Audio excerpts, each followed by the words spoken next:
quelles sont les différentes manières d'utiliser Microsoft Access? La première, la plus simple, réservée plutôt aux microstructures, est d'avoir un ordinateur, le logiciel Microsoft Access 2007, de créer sa base de données et de l'utiliser donc à partir de son seul et unique poste. À partir du moment où vous avez plusieurs postes et que vous les connectez en réseau, les problèmes commencent à se poser. En effet, seul le poste sur lequel est installé Microsoft Access et la base de données peut manipuler ces données. Dès que votre structure prend une certaine importance et que vous êtes en réseau, il est souhaitable que chaque poste puisse accéder à la base de données Microsoft Access. Pour ce faire, sur un serveur, nous allons mettre la base de données Microsoft Access. Chaque client possédera une licence du logiciel Microsoft Access.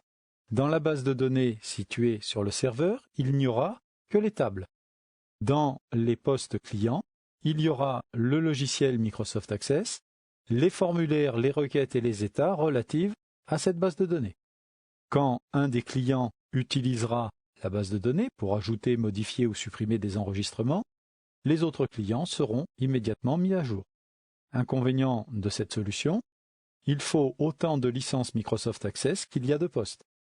De plus, lorsque vous souhaitez faire une mise à jour de la base de données, en termes de formulaire, de requête ou d'état, il faut redescendre cette mise à jour sur chacun des postes clients. Avec 4 ou 5 postes, cela reste possible.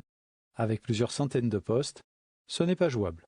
Dernière possibilité, héberger sa base de données en ligne, c'est-à-dire mettre cette base de données sur Internet. Vous trouvez un hébergeur, vous créez votre site web. Cet hébergeur doit être de type serveur web 2IS, 2IS étant le serveur web fourni en standard par Microsoft dans Windows XP Pro, Windows Vista Pro, Windows Vista Intégral ou toutes les versions de Windows Server. Une fois que ce serveur est en place, il faut programmer des pages dans le langage de Microsoft ASP pour pouvoir dialoguer avec la base de données. Dans notre base de données, il n'y aura que des tables et des requêtes. Toute la partie formulaire et état est réalisée en programmation ASP. D'autre part, il vous faut posséder un nom de domaine, du type www.masociété.com. À partir de ce moment-là, n'importe quel visiteur connaissant cette URL pourra accéder à votre hébergeur, puis à votre site, et enfin votre base de données.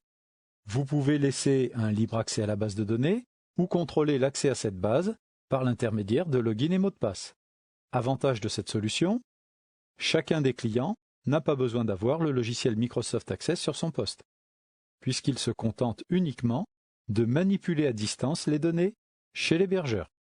Nous avons vu dans cette vidéo les différentes manières d'utiliser Microsoft Access.